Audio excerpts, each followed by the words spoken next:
My son uploaded his DNA to trace his roots. He never expected to match my billionaire CEO ex-husband's entire family. Your biological father isn't dead, I said, each word feeling like glass in my throat. His name is Dominic Harlow, and we were married for 3 years. My son stared at me, shock rendering him momentarily speechless. Then, the Dominic Harlow? The guy who's always in the tech magazines? The Harlow Innovations guy. I nodded, watching my son's world reshape itself before my eyes. You lied to me my entire life. Lucas's voice hardened, the initial shock giving way to anger. You told me he was dead.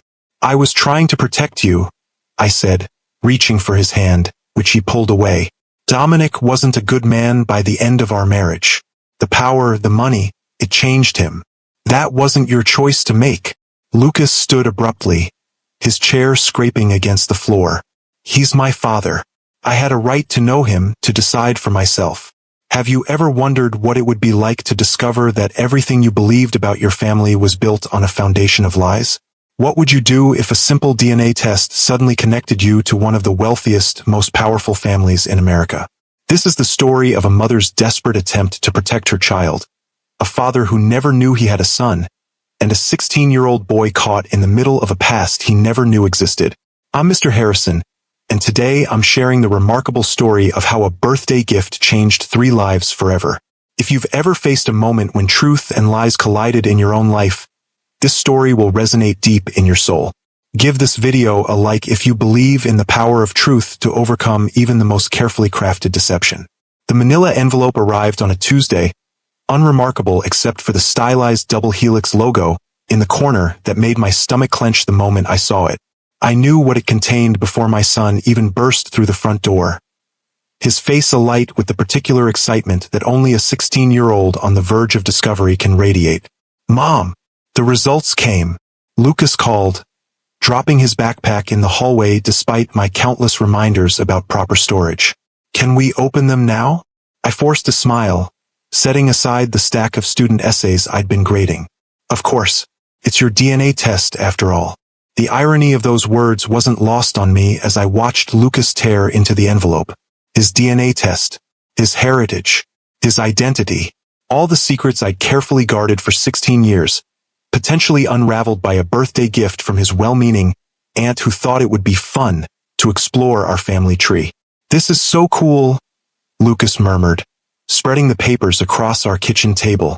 Look at all these ethnicity percentages.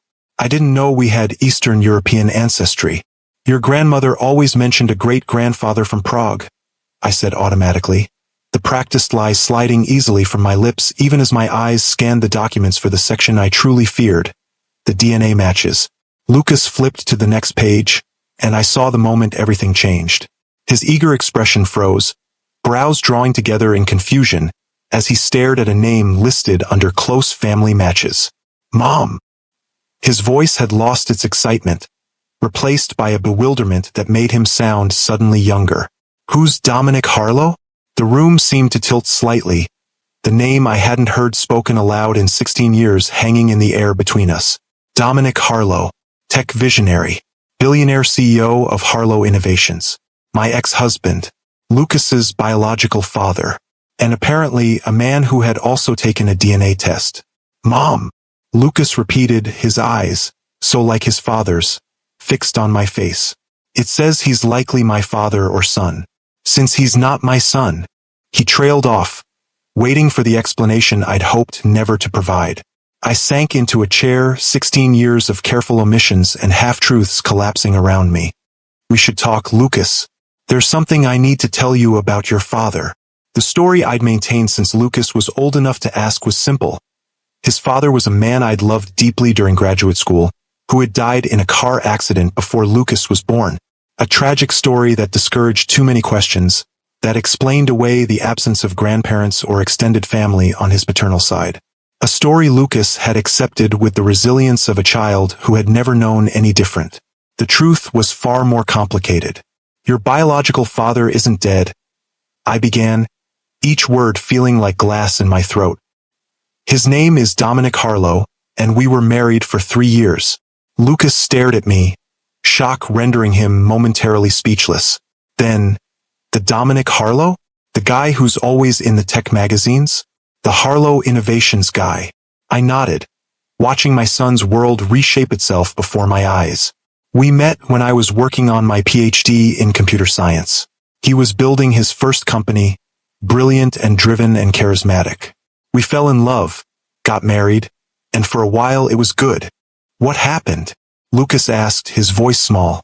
How do you explain the slow dissolution of a marriage to a 16-year-old? How do you describe watching the man you loved disappear into ambition and power, becoming someone you no longer recognized? We wanted different things, I said finally. Dominic was consumed by his company, by building his empire. I wanted a life that included more than just being Mrs. Harlow, the appropriate accessory at business functions. But you were pregnant with me? Lucas said, the hurt evident in his voice. Did he not want me? The question pierced my heart. He didn't know about you, I admitted. I discovered I was pregnant after I'd already filed for divorce. By then, things between us were so toxic, so broken. I made a choice to raise you on my own, away from that world. You lied to me my entire life. Lucas's voice hardened, the initial shock giving way to anger. You told me he was dead. I was trying to protect you, I said, reaching for his hand, which he pulled away. Dominic wasn't a good man by the end of our marriage. The power, the money, it changed him, and the custody battle would have been brutal. He never would have let go, not because he wanted to be a father, but because he never lost. That wasn't your choice to make. Lucas stood abruptly, his chair scraping against the floor. He's my father. I had a right to know him, to decide for myself. Lucas, does he even know I exist? He demanded. I shook my head. No. After the divorce, I moved across the country, changed back to my maiden name. You were born here as Lucas Bennett. My son looked at me as if seeing a stranger. So I have this whole other family out there, grandparents, maybe aunts and uncles, cousins, and you kept them from me? Because you and my father couldn't work out your marriage. Each word was a deserved blow. I had made the decision I thought was right 16 years ago, fleeing the toxic environment of my marriage, protecting my unborn child from becoming a pawn in Dominic's games of control and dominance. But looking at Lucas now, I could see the cost of that decision written across his face.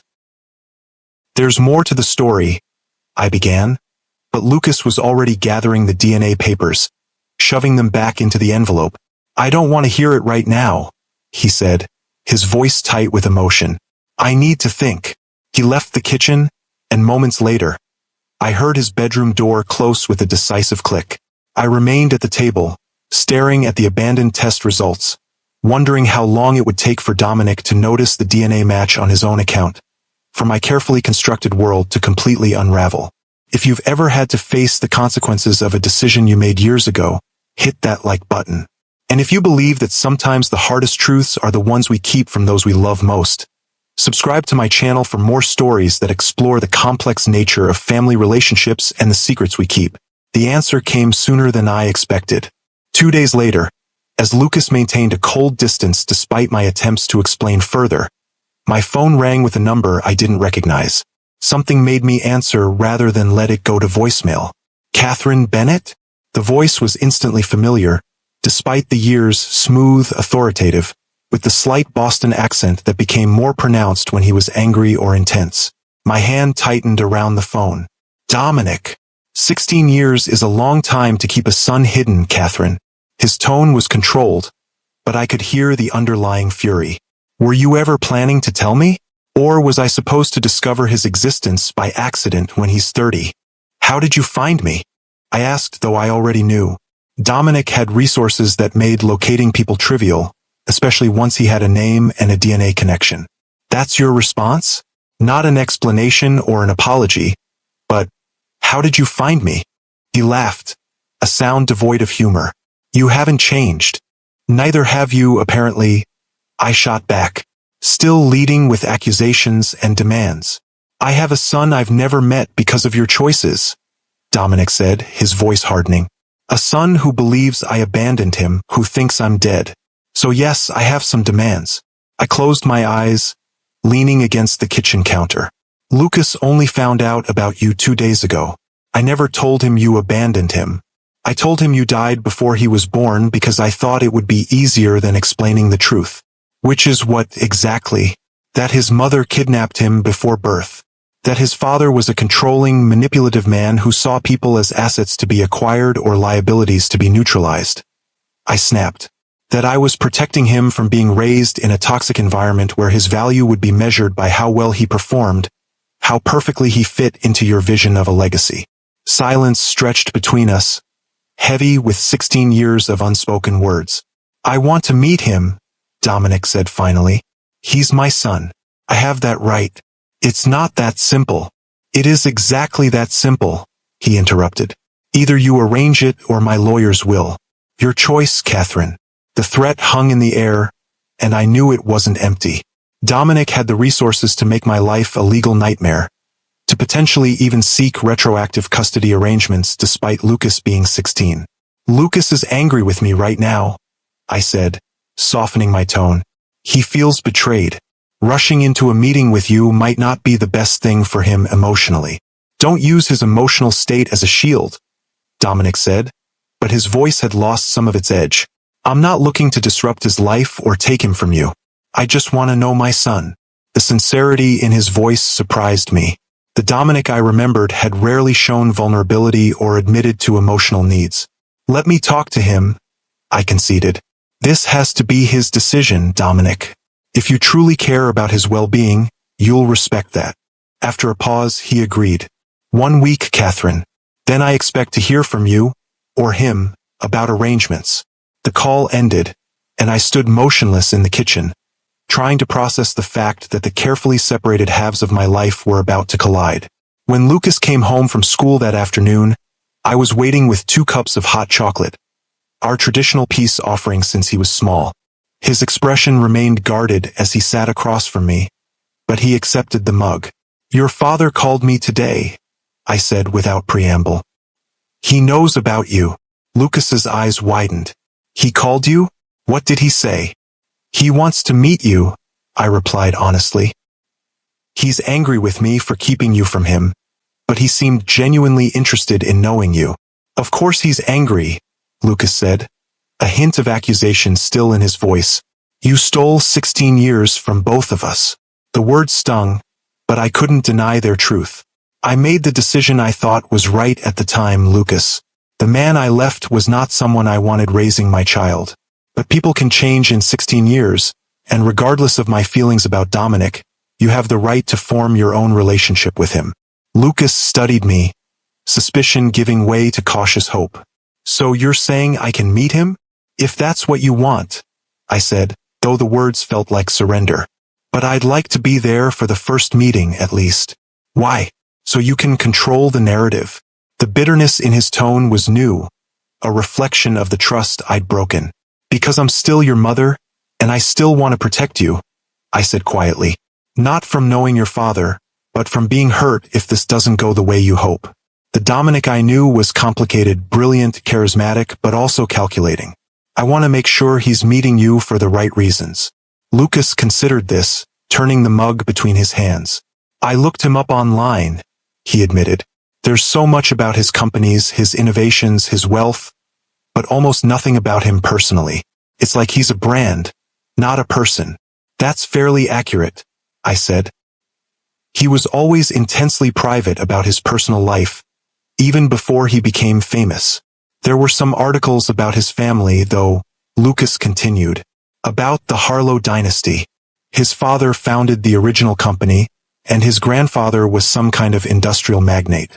There are cousins who run other businesses, an uncle who's a senator. He looked up at me. That's my family too, isn't it? All those people. The wonder in his voice made my chest ache. In trying to protect Lucas from Dominic's influence, I had also denied him knowledge of his heritage, his extended family, the sense of belonging to something larger than our small 2-person unit. Yes, I acknowledged. The Harlows are a prominent family, especially in Boston. Your grandfather, Edward Harlow, was a formidable businessman in his own right before Dominic eclipsed him. Were they good people? Lucas asked, the question so direct and earnest that it caught me off guard. I considered my answer carefully. Edward was traditional, demanding. He expected excellence from his children and wasn't particularly warm. Dominic's mother, Vivian, was kinder but distant in her own way. I only met them a handful of times, usually at formal family events where everyone was on their best behavior. And the rest of them? The cousins and everyone. I didn't know them well, I admitted. Dominic wasn't close to his extended family. There was always an undercurrent of competition between the various branches of the Harlows. Lucas absorbed this information, his expression thoughtful. I want to meet him, he said finally. And eventually the rest of them too. I want to know where I come from. I nodded, accepting the inevitable. I'll contact him tomorrow to arrange it. No, Lucas said, a new determination in his voice. I want to do it. It's my relationship to build. Looking at my son, so suddenly grown up, so clearly at a crossroads between childhood and the adult he would become, I realized I had to let go of the control I'd maintained for 16 years. Okay, I agreed. But promise me you'll be careful. Not everyone values family connections for the right reasons. Lucas's expression softened slightly, the first thaw in the frost between us. I know, Mom. I'm not naive. I just need to do this. The meeting was arranged for the following Saturday at a neutral location, an upscale restaurant with private dining rooms that Dominic selected. Lucas spent the morning alternating between nervous excitement and studied nonchalance, changing his outfit 3 times before settling on dark jeans and a button-down shirt that made him look older than his 16 years. I dressed carefully as well, armoring myself in a simple but elegant dress that reminded me I was no longer the overwhelmed young woman who had fled her marriage. I was Dr. Catherine Bennett now, tenured professor of computer science, mother of an exceptional son, a woman who had built a life on her own terms. We arrived at the restaurant 15 minutes early at my insistence. The maitre d' led us to a private room in the back, where a table was set for 3. He's not here yet, Lucas noted, a hint of disappointment in his voice. We're early, I reminded him, though I suspected Dominic's timing was deliberate. He had always understood the power dynamics of making an entrance. Sure enough, exactly at the appointed time, the door opened, and Dominic Harlow stepped into the room. 16 years had treated him well. The ambitious young entrepreneur I'd married had matured into a commanding presence. His dark hair now threaded with distinguished silver at the temples. His lean frame impeccably clothed in what I knew would be a bespoke suit. But it was his eyes I noticed first. The same striking blue-gray that looked back at me from Lucas's face every day. Those eyes fixed on our son with an intensity that made me instinctively move closer to Lucas. For a moment no one spoke.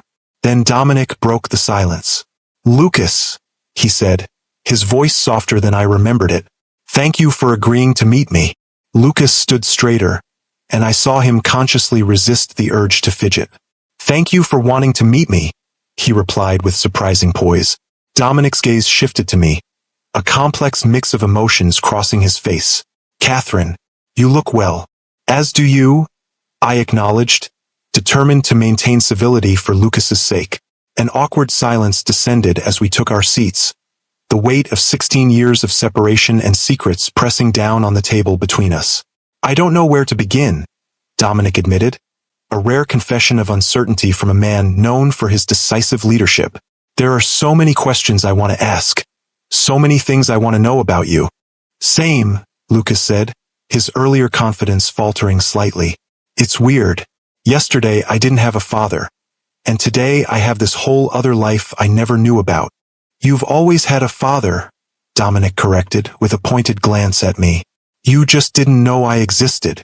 I bit back a retort, reminding myself this wasn't about Dominic and me anymore. It was about Lucas. Maybe we could start with something simple, I suggested. Lucas is an exceptional student, particularly in mathematics and computer science. He's already taking college-level courses. A flash of pride crossed Dominic's face. Following in both our footsteps, then. Your mother was one of the most brilliant programmers I ever met, he told Lucas. She could see solutions that eluded everyone else. The unexpected compliment caught me off guard. That was a long time ago, I said, uncomfortable with the direction of the conversation. Lucas has his own unique talents. Of course he does, Dominic agreed, studying our son with undisguised fascination. But genetics are powerful things. It's remarkable to see the combination of us in him. Lucas shifted in his seat, clearly both pleased and unsettled by being discussed this way. What was Mom like back then? He asked Dominic. Before everything. A ghost of a smile touched Dominic's lips. Brilliant, stubborn, completely unimpressed by wealth or status, which was refreshing in my world.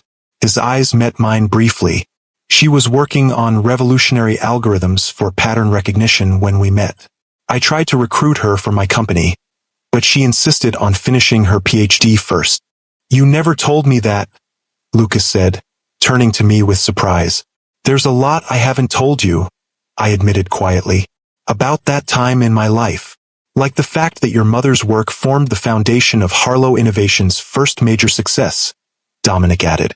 The Nexus platform that put us on the map was built on Catherine's research.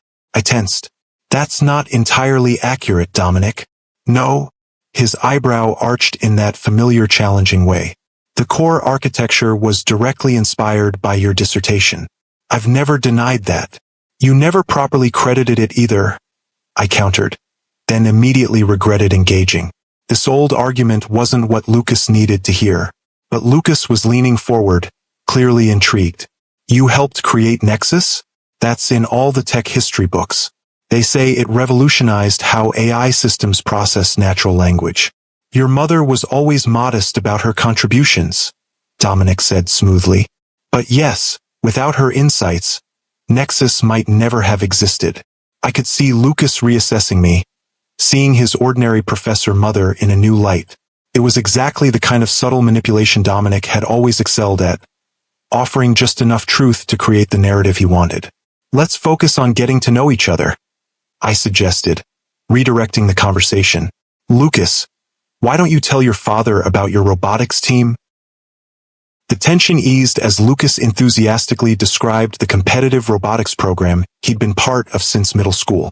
Dominic listened with genuine interest, asking insightful questions that revealed his deep technical knowledge. Watching them, I couldn't deny the natural connection forming, the shared intellectual curiosity, the similar mannerisms I'd never noticed in Lucas before. As the meal progressed, I found myself increasingly peripheral to their conversation, which ranged from technology to Lucas's interest in rock climbing, from books they'd both read to Dominic's experiences building companies. It was as if they were making up for lost time, cramming years of father-son conversations into a single meal. Your grandfather will be thrilled to know about you, Dominic said as dessert was served.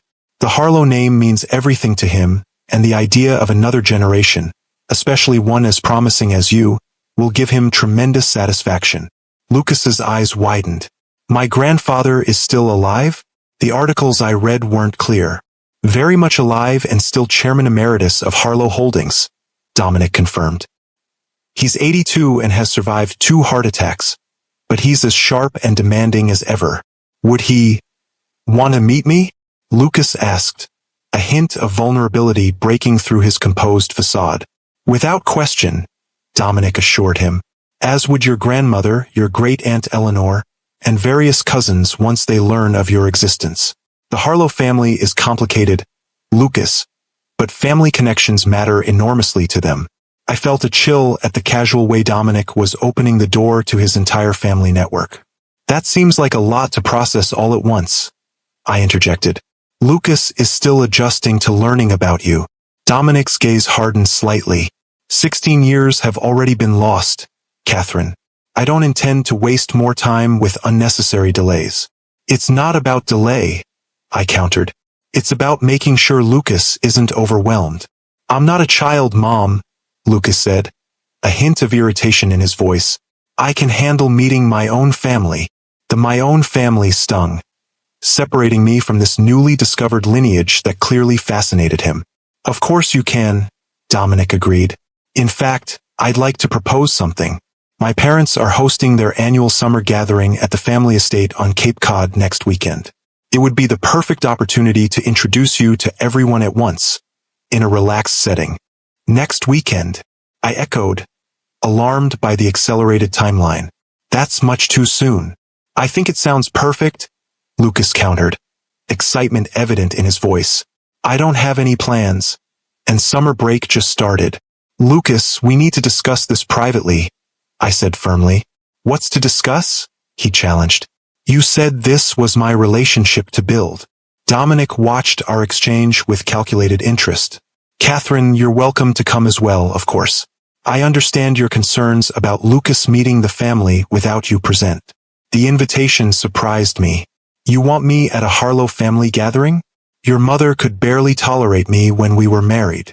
That was a long time ago, Dominic echoed my earlier words. And regardless of our past, you're Lucas's mother. Your presence would make this transition easier for him. His reasonableness was disarming, making me the obstacle if I refused. It was a familiar dynamic from our marriage. Dominic positioning himself as the rational one while I appeared emotional or difficult. I'll consider it, I said finally, unwilling to commit while feeling so off balance.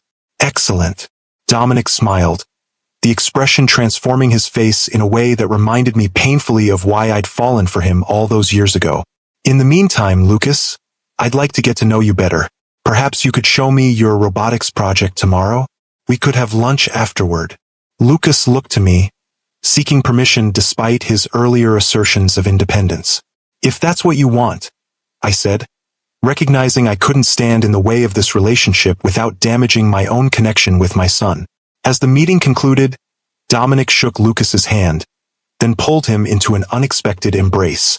Over our son's shoulder, his eyes met mine, and I saw something I couldn't quite interpret. Triumph, certainly, but also something that might have been gratitude. Outside the restaurant, as we walked to our car, Lucas was quiet, processing the encounter. He's not what I expected, he finally said. What did you expect? I asked carefully. I don't know. Someone colder, I guess. More like a typical CEO. Lucas glanced at me. He seems to really want to know me. I believe he does, I admitted. Dominic always valued intelligence and potential. He sees both in you. Is that a bad thing? Lucas asked, picking up on my tone. I chose my words carefully. No, but it's important to remember that people can want relationships for complex reasons. Your father comes from a world where family connections are also business advantages, where children are expected to continue legacies. You think he only cares about me as a Harlow heir? Lucas sounded hurt. I think he's genuinely fascinated by you, I clarified. But I also think the Harlow family has expectations that might feel overwhelming once the initial excitement wears off. Lucas was silent for a moment. You really don't want me to go to this family gathering, do you? I want you to be careful, I said. The Harlows are powerful people used to getting their way. Once you enter their world, it won't be easy to step back if you need space. Maybe I don't want to step back, Lucas challenged. Maybe I want to know that side of myself. The side you kept hidden from me my whole life. The accusation hung between us as we reached the car. I unlocked it but didn't immediately get in. Lucas, I know you're angry with me, and you have every right to be. But please understand that everything I did, including the mistakes, was because I loved you and wanted to protect you. From what, though? He asked, his voice softening slightly.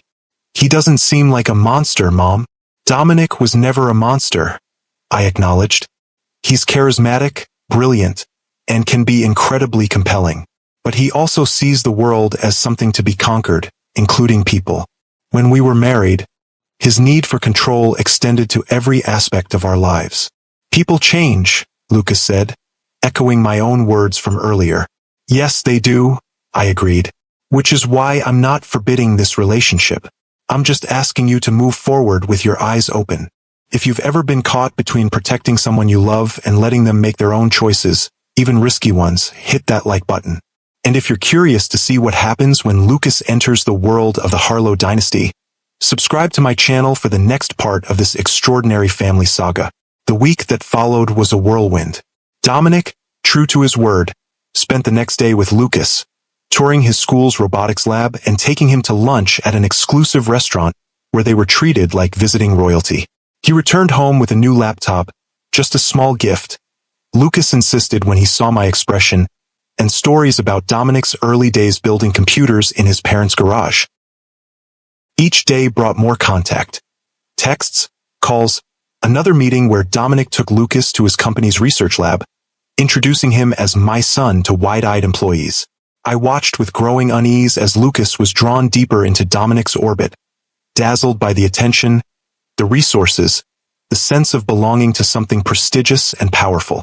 By Thursday, the Cape Cod gathering was presented as a fait accompli. Lucas had already packed a bag, and Dominic had arranged for a private car to collect us Friday afternoon. "You are coming, right?" Lucas asked as I helped him select appropriate clothes for a weekend with the Harlow family. "Dad said his mother is especially looking forward to meeting you again." The casual use of dad was still jarring. "Yes, I'll come," I said, having realized I couldn't let Lucas face the full Harlow dynasty alone. Though I doubt Vivian Harlow is actually looking forward to seeing me. "Why did they dislike you so much?" Lucas asked, folding a sweater with unusual care. "Was it because you weren't from their social circle?" I sat on the edge of his bed. "Partly. The Harlows have been marrying into the same handful of Boston families for generations. I was an outsider, scholarship student, no family connections, focused on my career rather than supporting Dominic's. That seems old-fashioned." "The Harlows are old-fashioned in many ways," I said. "They value tradition, legacy, appearances. By the end of our marriage, I felt like I was suffocating under the weight of their expectations." Lucas considered this. "But you're different now, established, successful in your own right. Maybe they'll see you differently too." His optimism was touching, if naive. "Maybe," I agreed, not wanting to dampen his enthusiasm. "Just remember that I'm on your side, no matter what happens this weekend." Friday afternoon arrived with a sleek black car pulling up to our modest home. The driver, professionally courteous, loaded our bags while Lucas vibrated with barely contained excitement. "The Cape Cod estate is amazing," he told me as we settled into the luxurious back seat. "Dad showed me pictures. It's been in the family for 4 generations." I nodded, remembering the imposing seaside mansion where Dominic and I had spent a few uncomfortable weekends during our marriage. Harlow Point, they called it, 20 acres of prime oceanfront property with a main house that could comfortably accommodate 30 guests and staff quarters for another dozen. The 3-hour drive passed quickly with Lucas alternating between nervous chatter and scrolling through information about the Harlow family on his phone. I used the time to center myself, to remember that I was no longer the intimidated young woman who had once walked these circles. I had built my own life, earned respect in my field, raised an extraordinary son. The Harlows might have wealth and power, but they had no authority over me or Lucas. As we turned onto the private road leading to the estate, Lucas pressed his face to the window. "Wow," he breathed as the main house came into view, its weathered gray shingles and white trim gleaming in the late afternoon sun. "It's like something from a movie."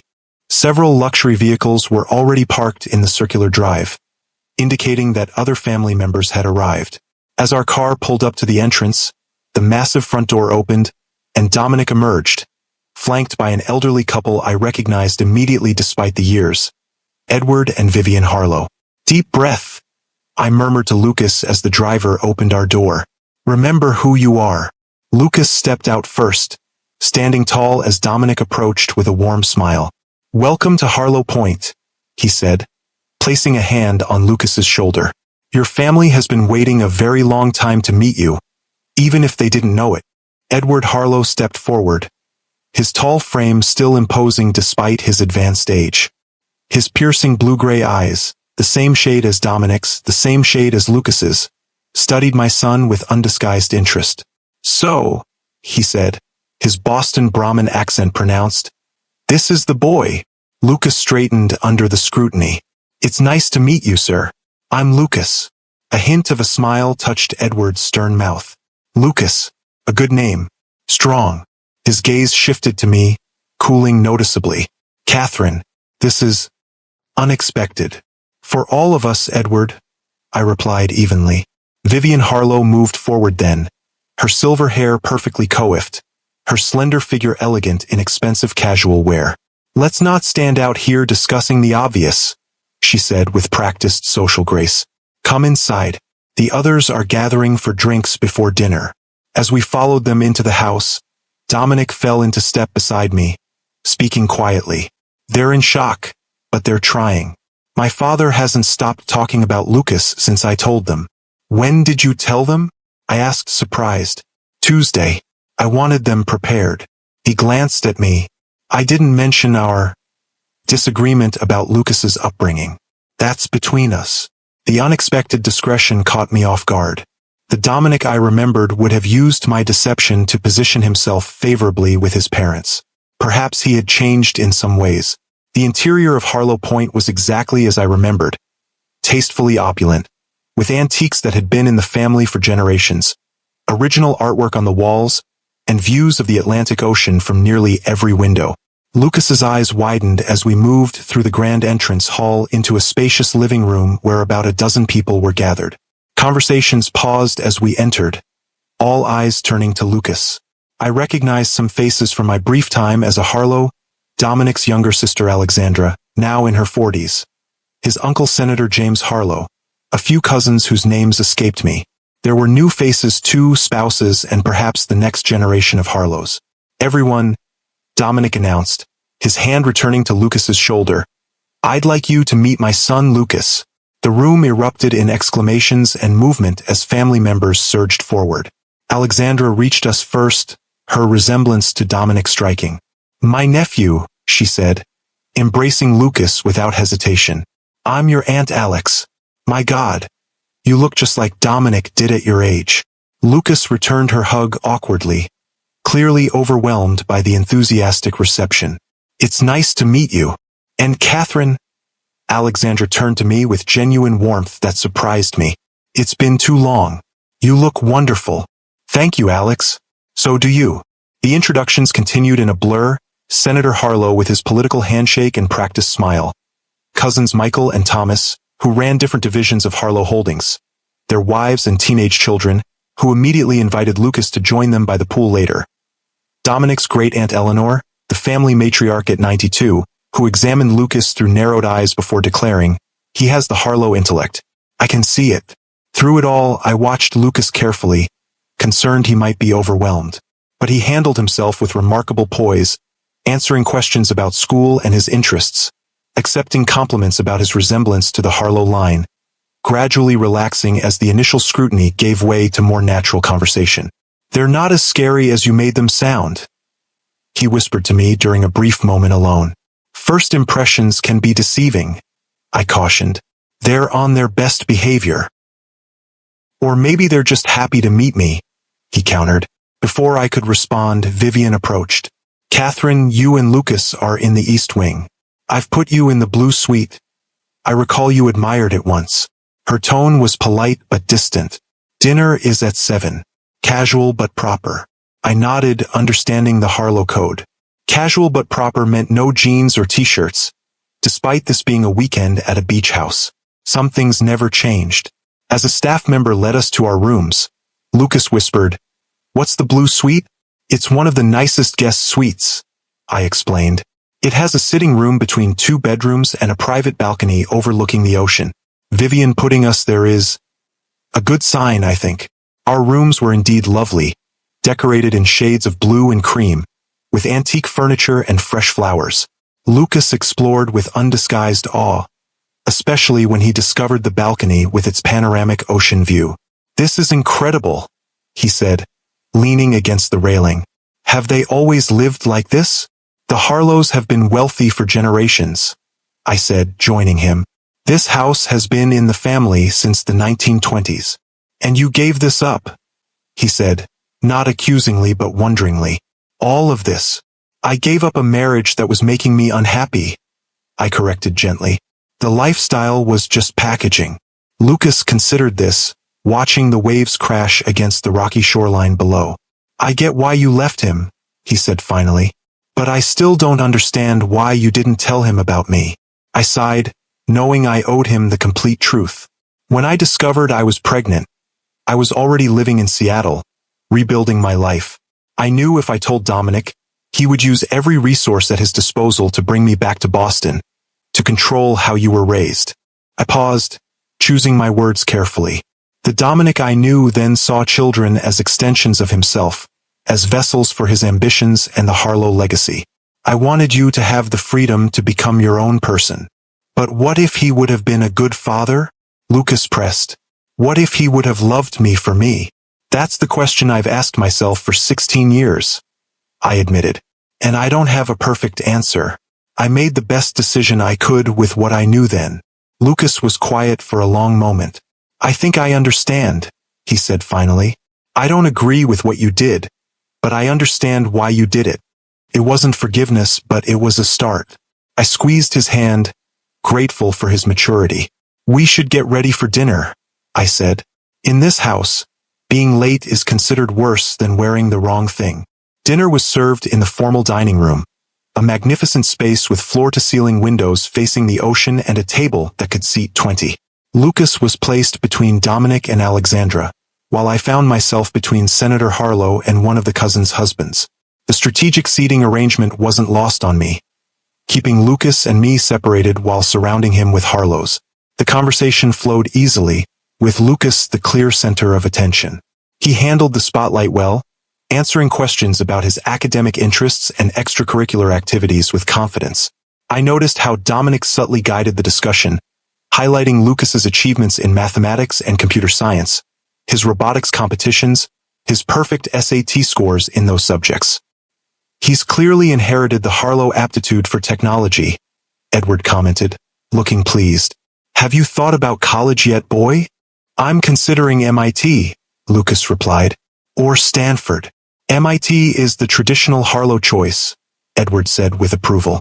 For generations of Harlow men have attended. Though Stanford has certain advantages in the current tech landscape, Dominic added. We should discuss options. With your abilities, any top school would be fortunate to have you. Lucas still has 2 years of high school, I interjected. There's plenty of time to consider college options.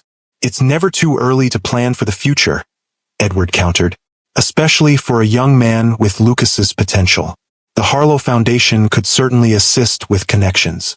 That's very generous, I said carefully. But Lucas will earn his own acceptances based on merit. Of course, Vivian said smoothly, but there's no harm in using the resources available to him. That's what family is for, after all. The subtle emphasis on family wasn't lost on me. The message was clear. Lucas was a Harlow, and the Harlows took care of their own, whether I liked it or not. After dinner, the group moved to the terrace for coffee and dessert.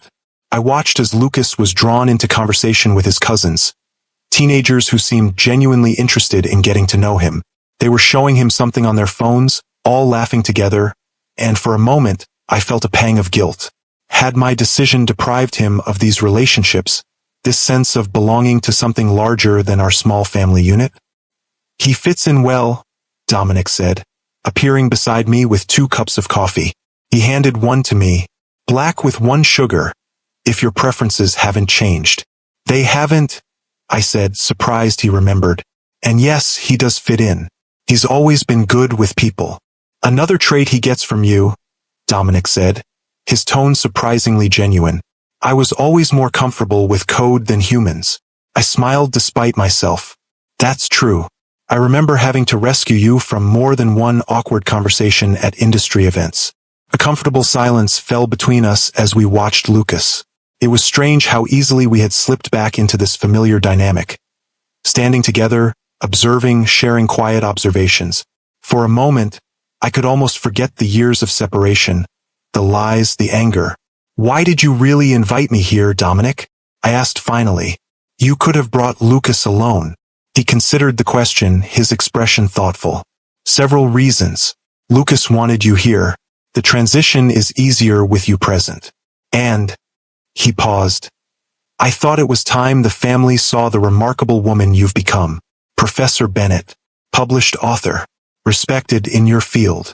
You've been researching me, I observed. Of course I have, he acknowledged without apology. Just as I'm sure you've researched me. Couldn't deny it. I'd followed his career through news articles and industry publications, tracking Harlow Innovation's rise to global prominence under his leadership. You've done well, I conceded. The company has exceeded even your ambitious projections. In some ways, he agreed. In others. He trailed off, his gaze returning to Lucas. Success has its costs. Before I could respond, Edward Harlow approached, his expression serious. Dominic, a word in the study. Business matter. Dominic nodded. Excuse me, Catherine. As they walked away, Alexandra took Dominic's place beside me. Some things never change, she said with a wry smile. Father still thinks he runs the company. Doesn't he? I asked. As chairman emeritus? She laughed. On paper, perhaps. But Dominic has been the true power for years. She sipped her wine, studying me over the rim of her glass. You know, when Dominic told us about Lucas, I wasn't surprised that you'd kept him secret. I was surprised you left in the first place. Really? I thought everyone in the family expected our marriage to fail. Oh, Mother certainly did, Alexandra admitted. She never thought you were suitable. But I saw how you challenged Dominic, how you made him think beyond his narrow focus. After you left, he became harder, more driven, but less human somehow. I glanced toward the house, where Dominic and his father had disappeared. He seems to have done well for himself regardless. Professionally, absolutely. Personally, she shrugged. He's never remarried, barely dates. The company is his life. She nodded toward Lucas. Until now, perhaps. Her words unsettled me. I had always imagined Dominic moving on easily after our divorce, finding someone more aligned with his ambitions and the Harlow expectations. The idea that he had remained alone, that our failed marriage had affected him so deeply, added a new layer of complexity to our shared history. Lucas is a remarkable young man, Alexandra continued. You've done an exceptional job raising him. I hope you know that the family recognizes that, whatever Mother's frosty demeanor might suggest. Thank you, I said, genuinely touched by her kindness. That means a lot. The evening continued pleasantly, with Lucas gradually relaxing into the unfamiliar environment. By the time we retired to our rooms, he was visibly tired but exhilarated. They're actually pretty cool, he said as we walked down the hallway to the blue suite. Aunt Alex invited me sailing tomorrow, and Grandfather wants to show me his collection of first edition computer science books. Grandfather, I echoed, noting the quick adoption of the term. Lucas shrugged, looking slightly embarrassed. That's what the cousins call him. It felt weird to say Mr. Harlow when everyone else was saying grandfather. I nodded, understanding his desire to fit in. Just remember what I said about moving slowly. This is all very new. I know, Mom, he said with the slight exasperation of a teenager who thinks they're being unnecessarily cautioned. But they're my family. It's not like they're strangers. But they were strangers, I thought as I prepared for bed later. Strangers who shared Lucas's DNA, his eye color, perhaps certain aptitudes and interests, but strangers nonetheless. Strangers with their own agendas and expectations, their own plans for the newly discovered Harlow heir. As I drifted off to sleep, I couldn't shake the feeling that beneath the warm welcome and family bonding, currents were moving that I couldn't yet see or understand. The Harlows had embraced Lucas with open arms. But what exactly were they welcoming him into? If you've ever felt like an outsider looking in, even in familiar surroundings, give this video a like. And if you're wondering what the Harlow family really wants from Lucas, subscribe to my channel for the next part of the story, where family secrets begin to surface and Catherine discovers the true reason Dominic has brought his son into the Harlow fold. The next morning dawned clear and bright, the kind of perfect summer day that makes Cape Cod one of the most desirable vacation destinations in America. I woke early, a habit from years of academic life, and found the house still quiet. Wrapping a light sweater around my shoulders, I made my way to the kitchen, hoping to find coffee before encountering any Harlows. The kitchen was empty except for an older woman I recognized as Mrs. Collins, the housekeeper who had run Harlow Point for as long as I could remember. Dr. Bennett, she greeted me with a warm smile. It's lovely to see you again. Coffee? Please, I said, touched that she remembered my preference for being addressed by my professional title rather than as Mrs. Harlow, as Vivian had always insisted during my marriage. And it's good to see you too, Mrs. Collins. Your boy is the image of Mr. Dominic at that age, she commented as she poured my coffee. Caused quite a stir among the staff, I can tell you. I imagine it did, I said, accepting the cup gratefully. Is there somewhere quiet I might sit? I don't want to disturb anyone.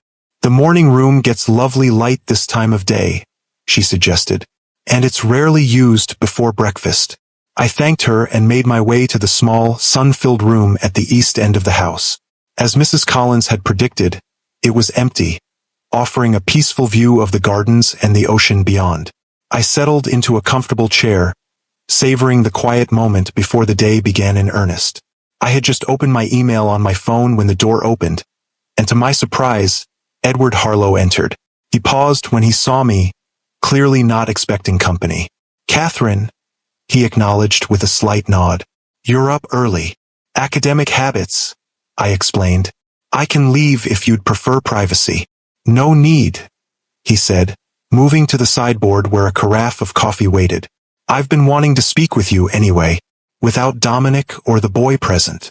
I tensed, setting my phone aside. What about? Edward took his time, pouring his coffee and adding a precise amount of cream before taking the chair opposite mine. At 82, he remained an imposing figure, tall, lean, with the same striking eyes that had passed to Dominic and now to Lucas. I'll be direct, he said finally. 16 years ago, you left my son and took his heir with you. Whether you knew it at the time or not, that was a significant action with consequences for our family. Lucas is not an heir, I said firmly.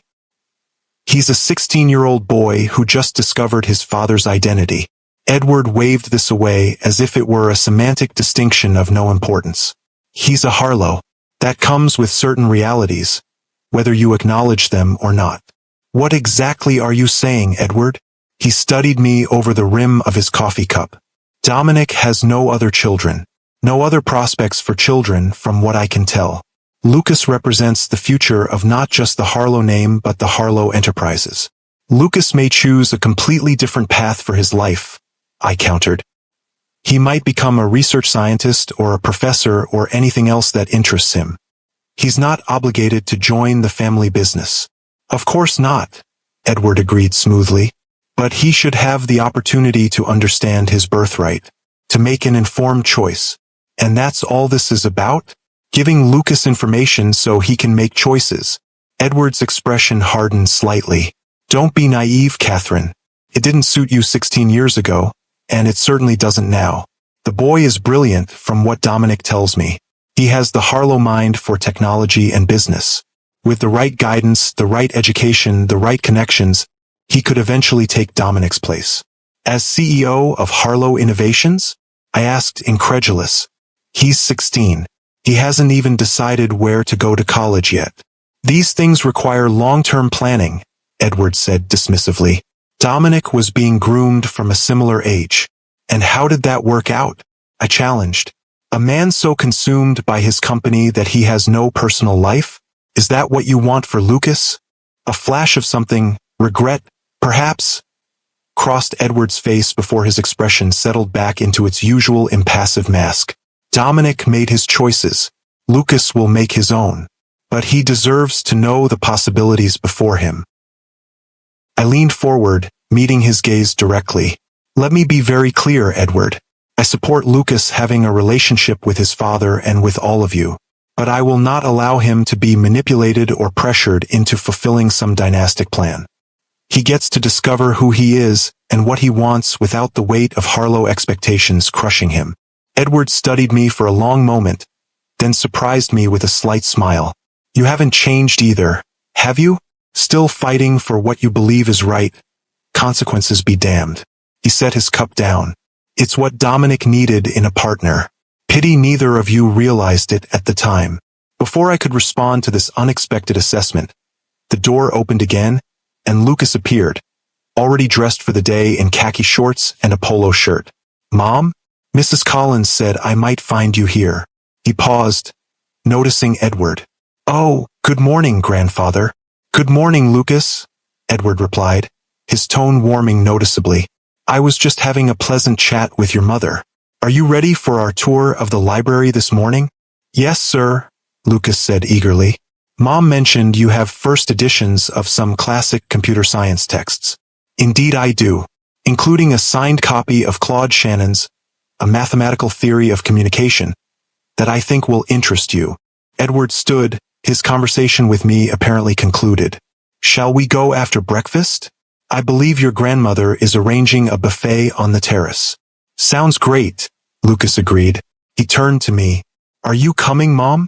I hesitated, still processing my conversation with Edward. I'll join you shortly. I want to finish my coffee first. As they left together, Lucas already asking questions about Shannon's work, I remained in the morning room, troubled by Edward's transparent agenda.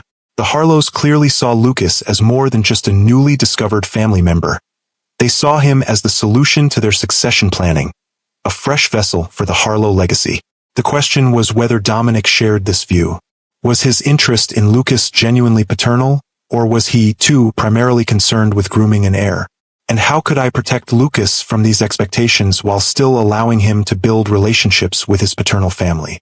I was still pondering these questions when Alexandra found me an hour later, now sitting on the terrace watching Lucas and his teenage cousins playing an impromptu game of touch football on the lawn. He's fitting in well, she observed, taking the chair beside me. The cousins have already adopted him as one of their own. They seem like good kids, I acknowledged. They are, she agreed, though they've all grown up with the Harlow name hanging over them. It's not always easy being part of this family. I glanced at her, curious about her candor. You seem to have managed it well enough. Alexandra laughed, the sound surprisingly bitter. Have I? I run the charitable foundation, sit on the boards of cultural institutions, married appropriately, produced 2 Harlow heirs. I've fulfilled every expectation except the one that matters most. I've never been Dominic. What do you mean? She sighed, watching the teenagers on the lawn. In this family, there's only room for one star, one visionary. That's always been Dominic. The rest of us orbit around him, reflecting his light. She turned to me. Father's already sizing Lucas up as the next Dominic. I saw them in the library earlier, deep in conversation about quantum computing or some such thing. The old man was practically glowing with pride. Lucas is his own person, I said firmly. Not a replacement for Dominic or anyone else. I hope you can help him hold on to that, Alexandra said seriously. It's easy to lose yourself in the Harlow expectations. I should know. Her words reinforced my earlier concerns. Before I could respond, Dominic appeared on the terrace, looking relaxed in casual weekend attire that probably cost more than my monthly mortgage payment. There you are, he said, approaching us. I've been looking for you, Catherine. I thought you might like to see the changes to the gardens. You always had suggestions for improvements when we visited. The invitation surprised me. I'd like that, I said, curious about his motives. As we walked through the meticulously maintained gardens, now more beautiful than I remembered with new water features and sculpture installations, Dominic kept the conversation light, pointing out rare plant specimens and architectural elements. It was only when we reached a secluded bench overlooking the ocean that he broached more serious topics. My father spoke to you this morning, he said. Not a question but a statement. He did, I confirmed. About Lucas's birthright and the Harlow legacy. Dominic sighed, running a hand through his silver-streaked hair. I apologize for that. Father is traditional in his thinking. And you're not, I challenged. You don't see Lucas as the solution to your succession planning? He was quiet for a moment, his gaze on the distant horizon. When I first discovered Lucas's existence, that was part of it, he admitted finally. The shock, the anger at what you'd kept from me, yes, but also the immediate recognition of possibilities. A son, an heir, someone to eventually take over what I've built. At least he was being honest. And now I've met him, Dominic said simply. Spent time with him. He's not just a concept anymore, not just a potential successor. He's a person. Brilliant, thoughtful, with his own ideas and interests. He turned to me. You've done an extraordinary job raising him, Catherine. He's everything I could have hoped for in a son, and nothing like what I expected. The sincerity in his voice caught me off guard. What did you expect? Someone more like me, I suppose, driven by ambition, hungry for success and recognition. But Lucas is different. He's curious about everything, genuinely interested in people, not just what they can do for him. A rueful smile touched his lips. He's more like you in that way. I wasn't sure how to respond to this unexpected vulnerability. He has your focus, I offered. When he's working on a problem, the world disappears around him. And your analytical mind. Dominic nodded, accepting this. Nature and nurture, I suppose. He got the best of both of us. He paused, choosing his next words carefully. I want you to know that whatever my father might say, I'm not trying to force Lucas into any predetermined role. I want to know my son. If that eventually leads to him having an interest in the company, that would be gratifying. But it's not a condition of our relationship. I studied him, trying to gauge his sincerity. The Dominic I had known was a master of saying what people wanted to hear while pursuing his own agenda. But there was something different about him now. A reflectiveness that hadn't been there before. A hint of hard-earned wisdom. I want to believe you, I said honestly. But you're not sure you can, he finished for me. I understand that. I haven't earned your trust. But I'm hoping, for Lucas's sake, we can find a way forward that puts his needs first. That's all I've ever wanted, I said quietly. Dominic nodded, then stood. We should get back. Alexandra is taking Lucas and the cousins sailing this afternoon. You're welcome to join them, of course. I think I'll let Lucas have that experience on his own, I decided. It's good for him to build relationships with them independently. Wise as always, Dominic said with a small smile. Some things don't change. As we walked back toward the house, I found myself in the strange position of cautiously reassessing Dominic. Was it possible that 16 years had genuinely changed him? That fatherhood, even this delayed version of it, was bringing out a different side of him? Or was this all an elaborate performance designed to lower my guard? The afternoon passed pleasantly, with Lucas and the cousins returning from sailing full of stories and laughter. Dinner that evening was more relaxed than the previous night, with Lucas now comfortable enough to join in the family banter and even gently tease his newfound relatives. I watched him, both proud of his adaptability and concerned about how quickly he was being absorbed into the Harlow fold. After dinner, as the family gathered in the main living room, Senator James Harlow approached me, drink in hand. Catherine, he greeted me with the practiced charm of a career politician. I understand you're doing impressive work at the university. Artificial intelligence ethics, is it? Among other things, I confirmed, surprised he knew my research focus. Fascinating field, he said, sipping his scotch. In fact, I'm on a Senate committee that's looking at regulatory frameworks for AI development. We could use more expert voices like yours in the conversation. I raised an eyebrow. Are you offering me a consulting position, Senator? He smiled. Let's call it an exploratory conversation. The committee has funds for technical advisors. It would involve occasional trips to Washington, testimony before the committee, that sort of thing. Quite prestigious, and the compensation is appropriate.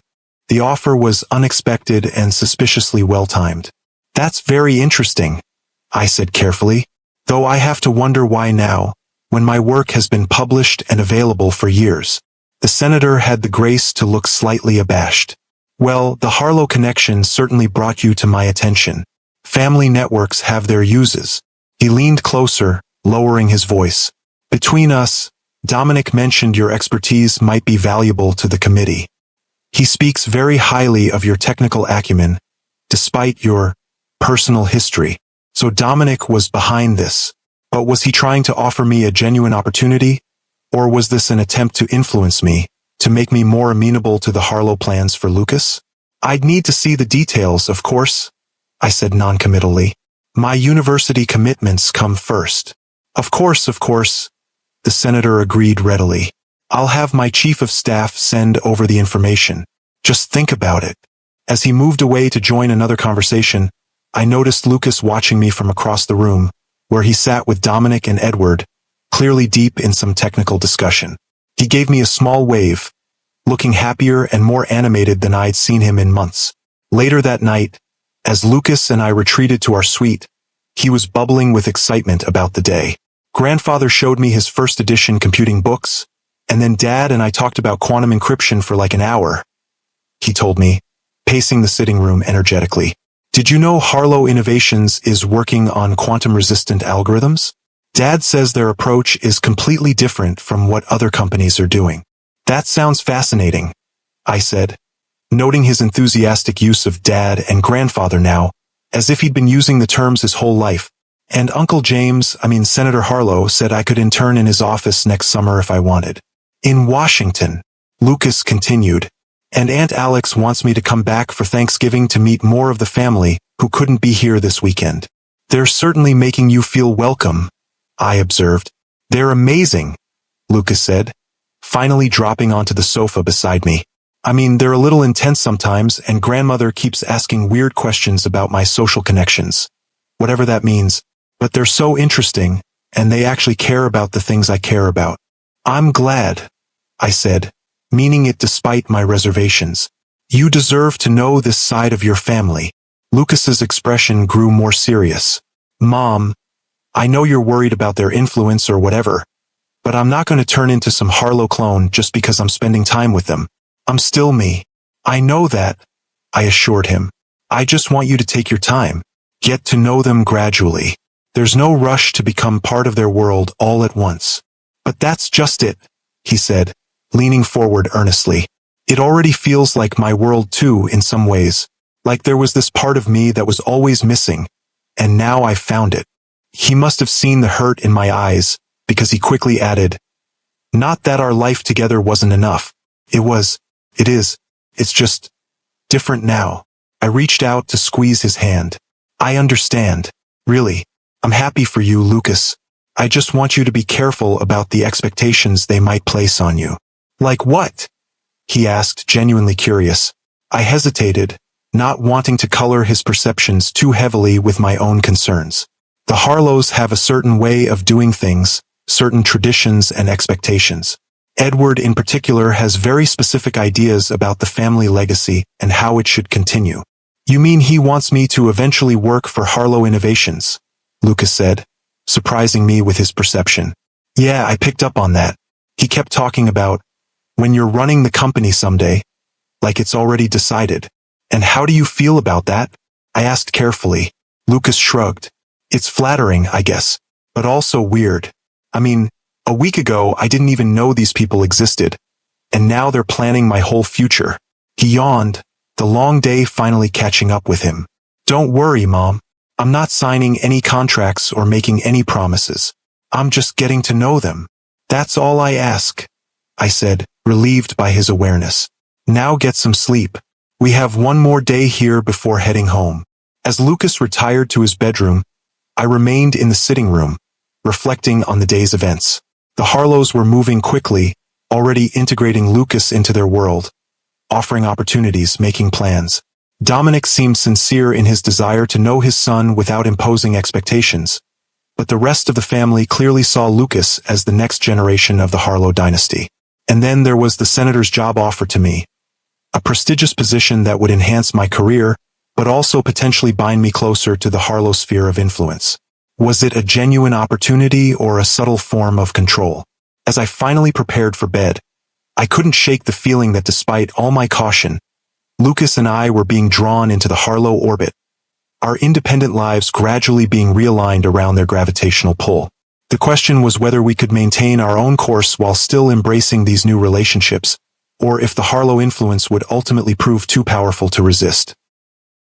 If you've ever found yourself caught between protecting your independence and embracing new opportunities that come with strings attached, hit that like button.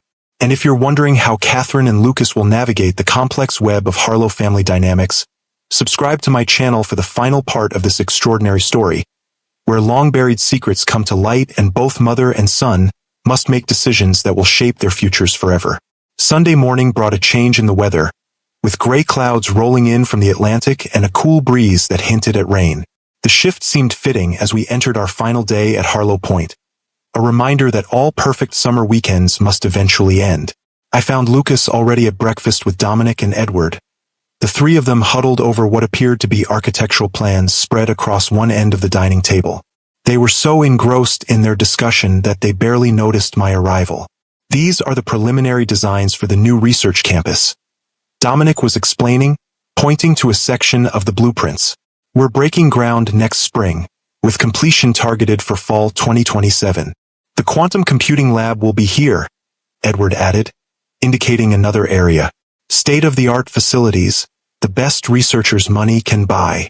Lucas studied the plans with evident fascination. And this building?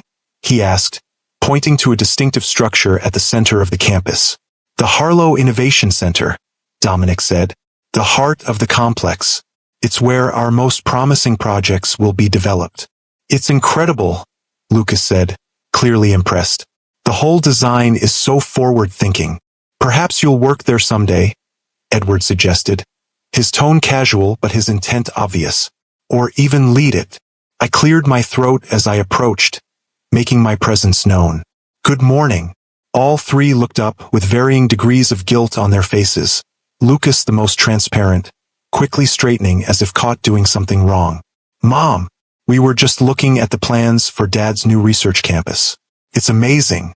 So I heard, I said, helping myself to coffee from the sideboard. It sounds very impressive. Catherine, Edward acknowledged with a nod. We were just having a little business discussion. Hope you don't mind. Not at all, I replied evenly. Though I'm surprised to see architectural plans at the breakfast table during a family weekend. Dominic had the grace to look slightly abashed. My fault. Lucas expressed interest in our quantum computing initiatives yesterday, and I thought he might like to see the plans for the new facilities. At 7 in the morning? I asked, raising an eyebrow. The boy was up early, Edward said dismissively. Eager minds don't waste time. Before I could respond, Vivian entered the dining room, impeccably dressed despite the early hour. There you all are. Edward, the Whitmores will be arriving at 11 for brunch. I need you to handle Richard while I entertain Christine. Edward nodded, already folding up the architectural plans. Of course, dear. I'll show Richard the new additions to the wine cellar. That should keep him occupied. The Whitmores? I asked, taking a seat at the table. Family friends, Vivian explained with practiced politeness. Richard is on the board of Harlow Holdings, and their daughter Eliza is home from her first year at Yale. I thought it would be nice for her to meet Lucas. The orchestration was so transparent I almost laughed. Not even 48 hours after discovering Lucas's existence, Vivian was already arranging potential suitable matches from the appropriate social circle. Actually, Mrs. Harlow, I said, keeping my tone pleasant. Lucas and I will need to leave by 10. We have a long drive back, and he has school tomorrow. Vivian's smile tightened almost imperceptibly. Surely you can stay for brunch. The Whitmores are so looking forward to meeting Lucas. Richard has been particularly interested since Dominic told him about our newly discovered grandson. I'm sorry, but we really do need to get back, I insisted. Perhaps another time. Lucas looked between us, clearly sensing the tension. Mom, could we stay just a little longer? I'd like to meet Dad's board members. The dad still jarred me, especially in this context. Lucas, we discussed this. You have that physics project due tomorrow that you haven't finished. I can work on it in the car, he countered. Or tonight when we get home. Dominic intervened smoothly. Your mother's right, Lucas. School comes first. There will be plenty of other opportunities to meet the Whitmores and other family associates. He turned to me. But perhaps you could stay for a quick coffee before you leave? There's something important I'd like to discuss with both of you. The request seemed reasonable, and I was curious about what Dominic considered important enough to warrant a special conversation.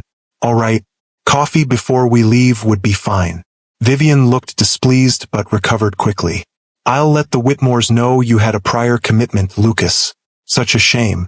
Eliza is a lovely girl. Very accomplished in mathematics herself. As she swept out of the room, Lucas gave me a questioning look. Was she trying to set me up with some girl I've never met? Welcome to the Harlow way, I said dryly. Appropriate social connections are cultivated early. Edward chuckled, surprising me. Your mother always did cut straight to the heart of things. Yes, Vivian was hoping to introduce you to a suitable young lady from a good family.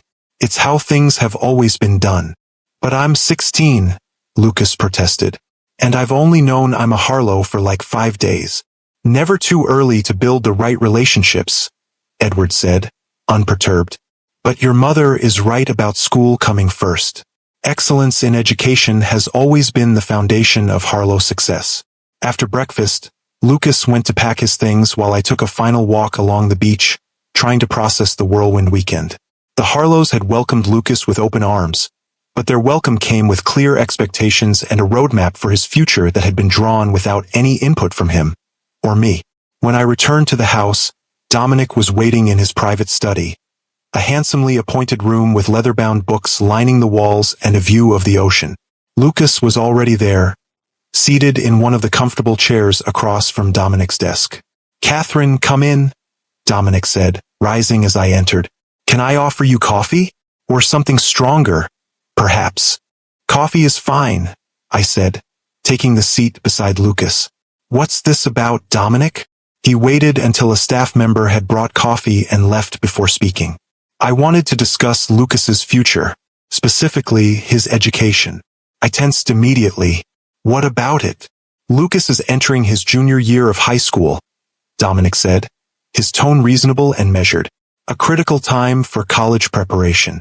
I'd like to offer my support in ensuring he has every possible advantage." "I appreciate that," I said cautiously. "But Lucas is doing extremely well at his current school. He's on track for valedictorian, taking all advanced placement courses." "His school is adequate," Dominic acknowledged, "but not exceptional. I've taken the liberty of looking into alternatives that might better prepare him for MIT or Stanford." Lucas sat up straighter. "What kind of alternatives?"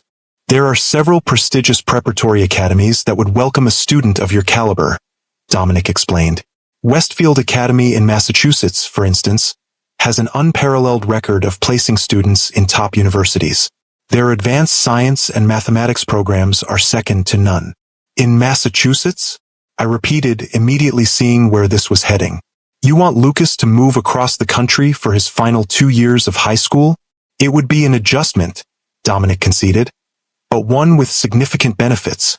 Westfield's resources are exceptional: research facilities, connections to MIT and Harvard, internship opportunities with leading tech companies, including Harlow Innovations. And conveniently located near you," I added, unable to keep the edge from my voice. "That would be an additional benefit, yes," Dominic admitted. "It would allow Lucas to spend more time with me, with the family, to become more familiar with his heritage." Lucas was looking between us, clearly torn. "Would I live at the school? Or with you?" "The academy has excellent residential facilities," Dominic said, "but you would be welcome to stay with me on weekends and holidays if you preferred." "This is a lot to consider," I interjected, trying to slow the conversation. "Lucas has friends, activities, a life in Seattle." "Of course," Dominic agreed smoothly. "It's just something to think about. The application deadline for spring admission is in October, so there's time to consider the options." "Spring admission?" I echoed. "You're suggesting he transfer in the middle of the school year?" "It would allow him to acclimate before senior year," Dominic explained. "The most critical year for college applications." I took a deep breath, trying to maintain my composure. "Dominic, I understand you want to be involved in Lucas's education, and I support that. But suggesting he uproot his entire life and move across the country seems premature, especially when we're all still adjusting to this new situation." "Mom," Lucas said hesitantly, "I think we should at least consider it. Westfield sounds amazing, and it would look incredible on college applications." I turned to him, surprised by his openness to the idea. "Lucas, your current school has prepared dozens of students for top universities. Your academic record is stellar. You don't need to change schools to get into MIT or Stanford. But the opportunities at Westfield would be exceptional," Dominic pressed. "Access to research facilities, mentorship from leading scientists, connections that could shape his entire career, and separation from his home, his friends, and his mother," I countered. "All to satisfy your desire to have him closer to you and the Harlow influence." Dominic's expression hardened slightly. "This isn't about Harlow influence," It's about giving Lucas every possible advantage. It's about control, I said bluntly. Just like it always was with you, Dominic. Controlling the narrative. Controlling the people around you. Shaping everything to fit your vision.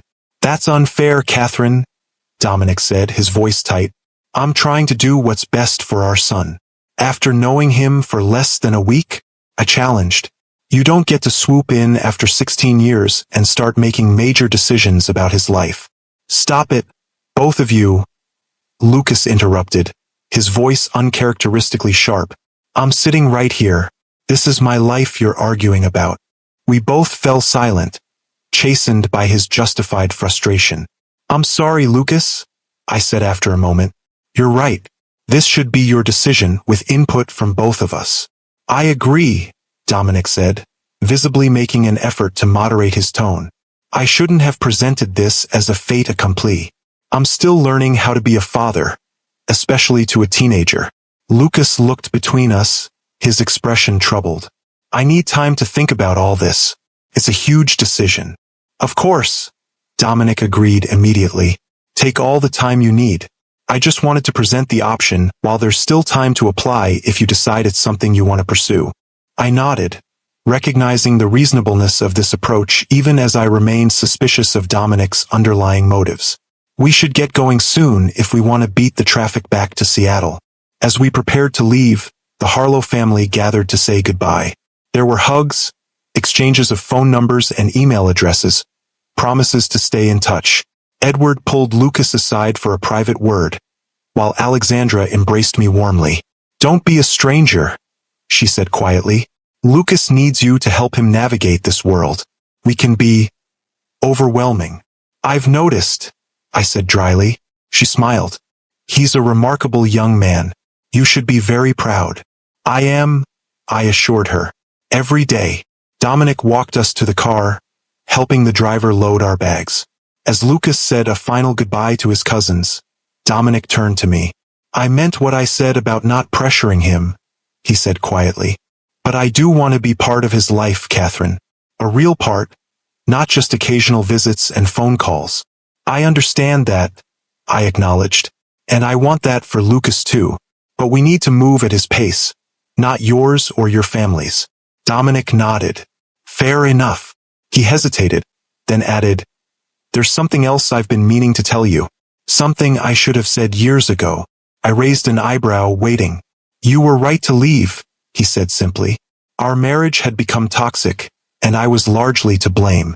I was so focused on building the company, on living up to my father's expectations, that I lost sight of what really mattered. The admission stunned me.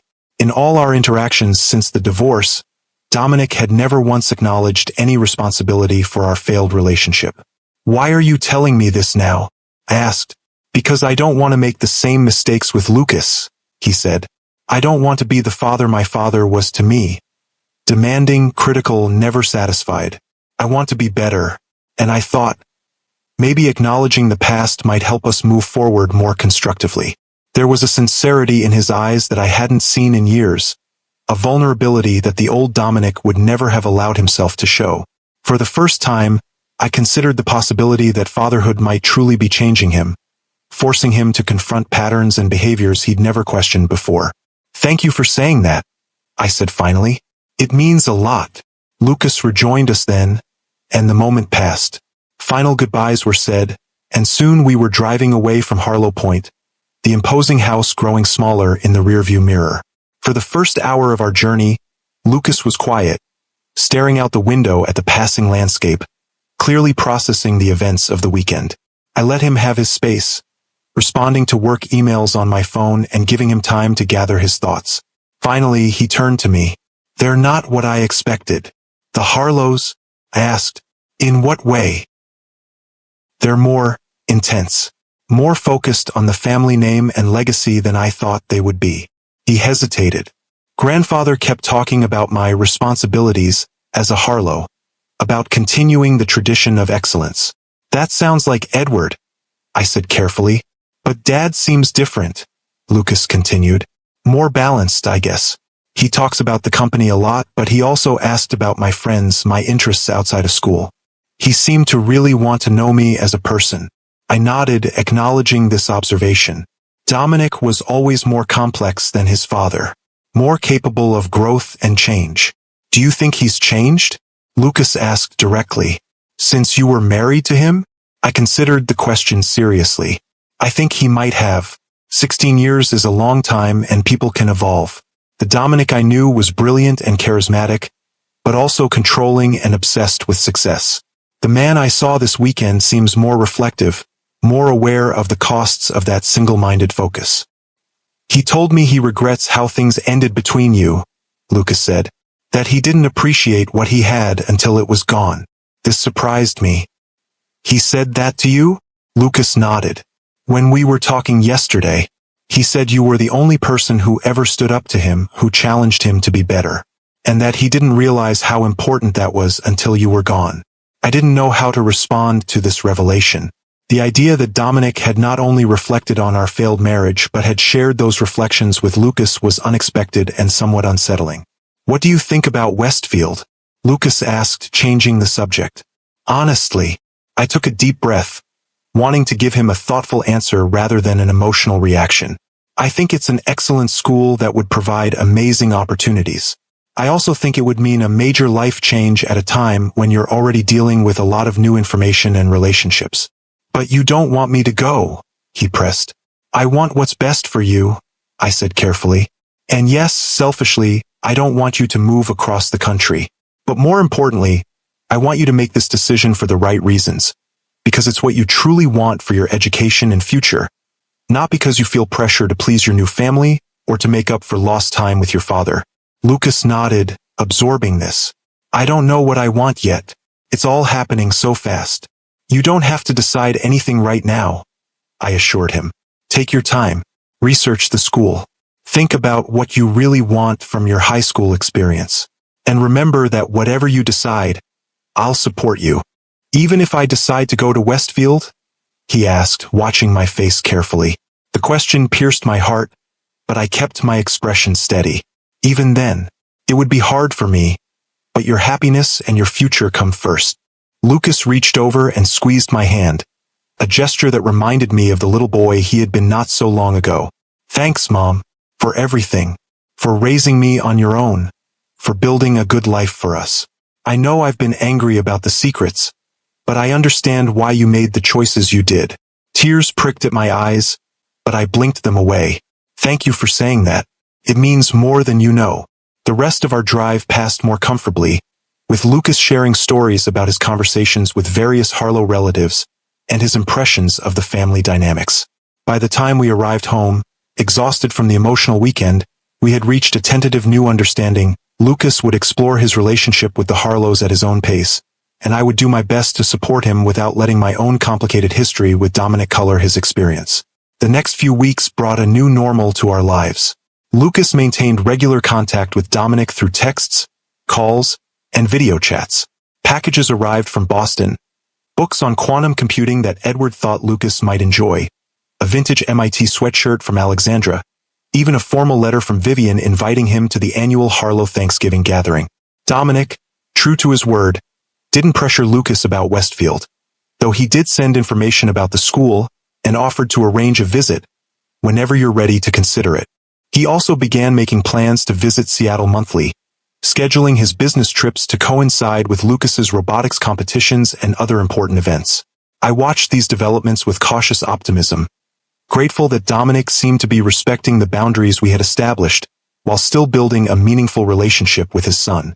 Lucas, for his part, was thriving under the additional attention, his initial anger about my deception gradually giving way to an understanding of the complex circumstances that had led to my decisions.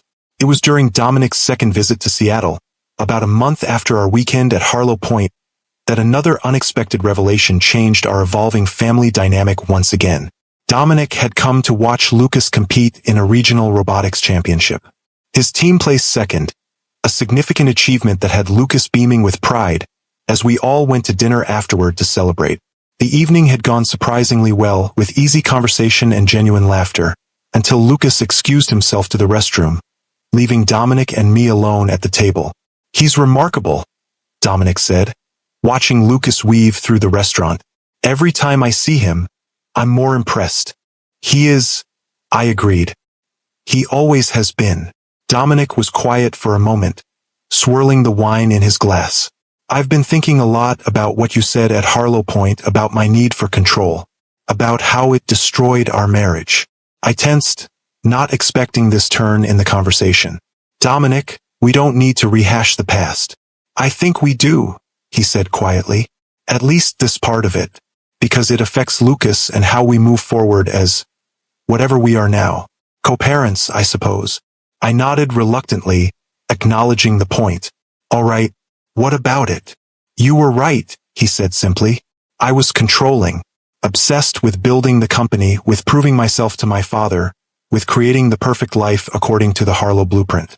I didn't see you as a partner but as a component in that plan. The admission was so direct, so uncharacteristically self-aware, that I was momentarily speechless. What changed? I finally asked. You never acknowledged any of this during our divorce or in the years since. Dominic's expression grew distant. About 5 years after you left, I had a health scare. Nothing serious in the end, exhaustion, stress, a minor cardiac event that served as a warning. But it forced me to stop, to really look at what I'd built and what it had cost me. His eyes met mine. I had everything my father had ever wanted for me. A successful company, wealth, influence, respect in the industry, and I had no one to share it with. No one who cared about me beyond what I could do for them. I felt an unexpected pang of sympathy. I'm sorry you went through that alone. It was my own doing, he acknowledged. But it changed me, or at least started the process. I began to question the values I'd been raised with, the definition of success I'd never examined. I even started therapy, if you can believe it. A Harlow in therapy. He smiled ruefully. My father nearly had a real heart attack when he found out. I'm glad you got help, I said sincerely. It takes courage to examine yourself that way. Not as much courage as it took for you to leave, he countered. To start over with nothing, pregnant and alone, rather than stay in a situation that was destroying you. He paused. I've always wondered, if you had told me about the pregnancy, do you think things might have been different between us? The question caught me off guard. It was one I had asked myself countless times over the years, especially during the difficult early days of single parenthood. I don't know, I answered honestly. I'd like to think it might have been a wake-up call for both of us, that we might have found a way to make things work. But the truth is, we were broken beyond repair by then. And you weren't in a place to be the kind of father I wanted for my child. And now, he asked quietly, what kind of father do you think I can be to Lucas now? I considered the question carefully, looking at the man before me. Still ambitious and driven, still a force of nature in the business world, but also more reflective, more aware of his own limitations and flaws. I think you can be a good one, I said finally, if you remember that Lucas is his own person, not an extension of you or a vessel for the Harlow legacy. If you value him for who he is, not what he might become or do for the family name. Dominic nodded slowly. That's what I want. To know him, to support him, to be there for him in ways my father never was for me. He hesitated, then added, and I want us to find a way to co-parent effectively, despite our history. For Lucas's sake. I want that too, I agreed. It won't always be easy, but I think we're off to a decent start. Lucas returned then, sliding back into his seat with a curious glance between us. What are you guys talking about? You both look so serious. Just discussing how proud we are of you, Dominic said smoothly, and making plans for my next visit. I was thinking I might stay a bit longer next time, perhaps a week instead of a weekend, if that's all right with both of you. Lucas looked to me, clearly wanting my approval before responding. That sounds fine, I said, appreciating that Dominic had included me in the decision. Lucas has fall break coming up in October. You could spend some real time together then. Perfect, Dominic said with a genuine smile. I'll clear my schedule. As we finished our meal and parted ways for the evening, Dominic to his hotel, Lucas and I to our home, I found myself reflecting on how dramatically our lives had changed in just a few short months. The secret I had guarded for 16 years was now in the open. forcing all of us to adapt to a new reality that none of us had anticipated. The following week brought another development when Lucas approached me one evening as I was grading papers in my home office. "Mom, can we talk about something important?" he asked, hovering in the doorway. I set aside my work immediately. "Of course. What's on your mind?" He came in and sat in the chair across from my desk, his expression serious. "I've been researching Westfield Academy, looking at their programs, their college placement statistics, student reviews, everything I could find." My heart sank, but I kept my expression neutral. "And what do you think?" "It's an amazing school," he said. "Their science and math programs are incredible. And they have this special research track where students work directly with professors from MIT and Harvard on real projects." "That does sound exceptional," I acknowledged, preparing myself for what was coming next. "But I don't want to go," Lucas continued, surprising me. "At least not right now." I blinked, trying not to show my relief too obviously. "May I ask why?" "It seems like it would offer exactly the kind of academic challenge you thrive on." Lucas was quiet for a moment, gathering his thoughts. "A few reasons. First, I don't want to leave my friends and my robotics team right before senior year. We've been working together for years, and I want to finish what we started." I nodded, understanding the importance of those relationships. "Second," he continued, "I think it would be too much change all at once. I'm still getting used to having Dad in my life, learning about the Harlows, processing all of that. Moving across the country to a new school, living in a dorm or with Dad on weekends, it's just too much right now." His maturity and self-awareness impressed me. "Those are very thoughtful reasons." "And third," he said, meeting my eyes directly, "I don't want to leave you. Not yet. We've always been a team, just the two of us. I'm not ready to change that so drastically." Tears pricked at my eyes, but I blinked them back. "Oh, Lucas, you know I would support you no matter what you decided." "I know," he said with a small smile. "That's part of why I want to stay. Because you always put what I need first, even when it's hard for you." He paused. "I told Dad my decision yesterday. He was disappointed but said he understood and respected my choice." "How did he take it really?" I asked, knowing Dominic's capacity for manipulation. "Better than I expected," Lucas admitted. "He said we could revisit the idea for college if I wanted, but that he agreed it might be too much change too quickly. He's still planning to visit regularly, and he invited me to spend part of winter break in Boston if I want to." I was genuinely surprised by Dominic's restraint. "That sounds very reasonable." "He's trying, Mom," Lucas said earnestly. "I know you have your doubts, and I get why, but he really is trying to do this right." "I believe you," I said, and realized I meant it. The Dominic I was seeing through Lucas's experiences was indeed different from the man I had left 16 years ago. Still driven and ambitious, still very much a Harlow, but also more reflective, more willing to consider others' needs and perspectives. "So you're okay with me spending part of winter break in Boston?" Lucas asked. "It would just be for a week after Christmas. If that's what you want, then yes," I agreed. "It would be good for you to see where your father lives, to get to know that part of your heritage better." Lucas's relief was palpable. "Thanks, Mom, for everything, for being so understanding about all of this. You're handling a very complicated situation with remarkable maturity," I told him. "I'm incredibly proud of you." As the months passed, we settled into a new family dynamic that none of us could have imagined before the DNA test results arrived that fateful day. Dominic became a regular presence in our lives, visiting Seattle monthly and maintaining frequent contact with Lucas between visits. He was careful to respect my role as Lucas's primary parent, consulting me on important matters and never undermining my authority.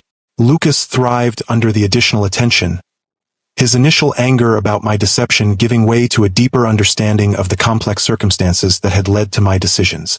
He developed a genuine relationship with Dominic, neither idolizing his billionaire father nor rejecting him out of loyalty to me, but seeing him as a flawed, complex human being with both strengths and weaknesses. The Harlow family, too, remained involved from a distance, sending gifts on Lucas's birthday, calling occasionally, maintaining the connection without overwhelming him. Even Edward seemed to have accepted Lucas's decision to remain in Seattle, though he never missed an opportunity to mention MIT's exceptional computer science program whenever they spoke. As for Dominic and me, we developed a cautious friendship based on our shared love for Lucas and a growing mutual respect. The wounds of our past remained, but they no longer defined our interaction.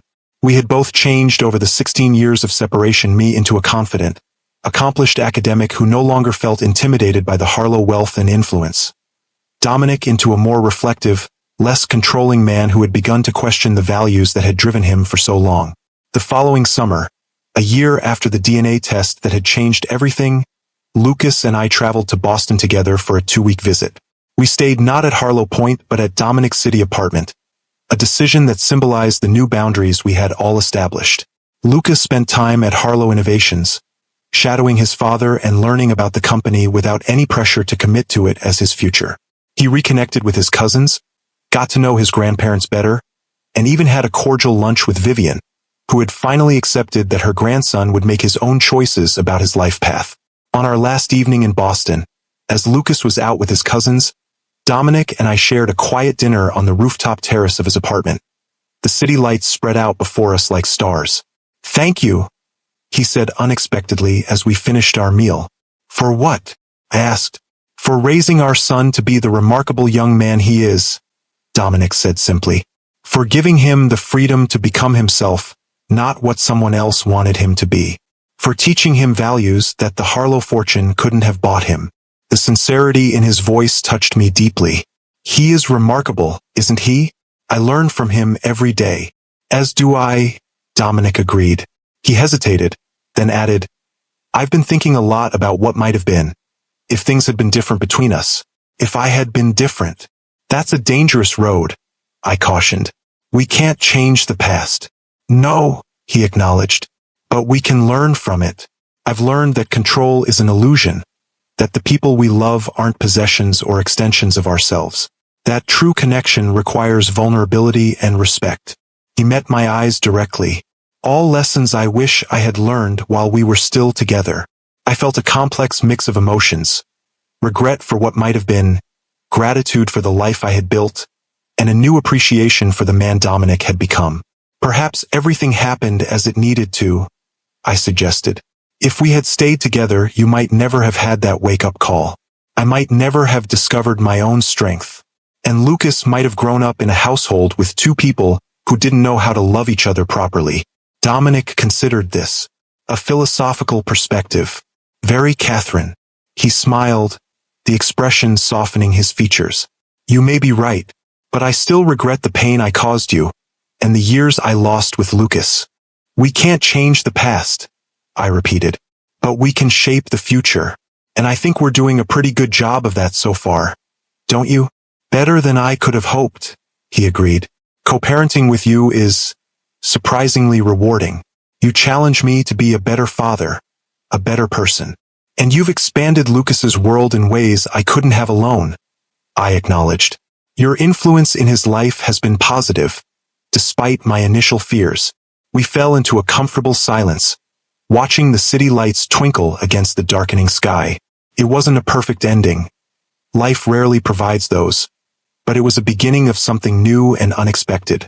A family reconfigured by truth, shaped by forgiveness, bound together not by obligation but by choice.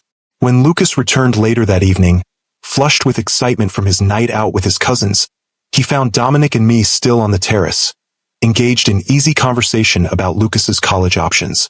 He paused in the doorway, watching us with a smile. "You two look like you're actually enjoying each other's company," he observed, joining us at the table. "Your mother has always been excellent company," Dominic said, "when she's not calling me on my nonsense." "Which is most of the time," I added dryly. Lucas laughed, the sound carrying across the night air. "I never thought I'd say this, but I'm kind of glad I took that DNA test, even with all the drama it caused." "So am I admitted. "Though perhaps next time you decide to uncover life-altering family secrets, you could give me a little warning." "Where would be the fun in that?" Lucas grinned, his expression so like Dominic's that it momentarily took my breath away. As we sat together under the stars, this improbable family unit created by chance, choice, and the undeniable bonds of DNA, I reflected on the journey that had brought us here. From a single decision made 16 years ago to protect my unborn child, to this moment of unexpected harmony, life had taken us on a path none of us could have predicted. The truth, once feared and hidden, had ultimately set us all free to forge new connections, to heal old wounds, to create a family defined not by conventional structures, but by mutual respect and genuine care. It wasn't perfect, and it wouldn't always be easy, but it was real and honest in a way my marriage to Dominic had never been. Sometimes, I realized, the families we create through struggle and truth are stronger than those built on tradition and expectation. And sometimes, the secrets we keep to protect those we love must eventually come to light for healing to truly begin. If this story has touched your heart, please hit that like button and subscribe to Timeless Love Tales with Mr. Harrison. I'd love to hear your thoughts in the comments below.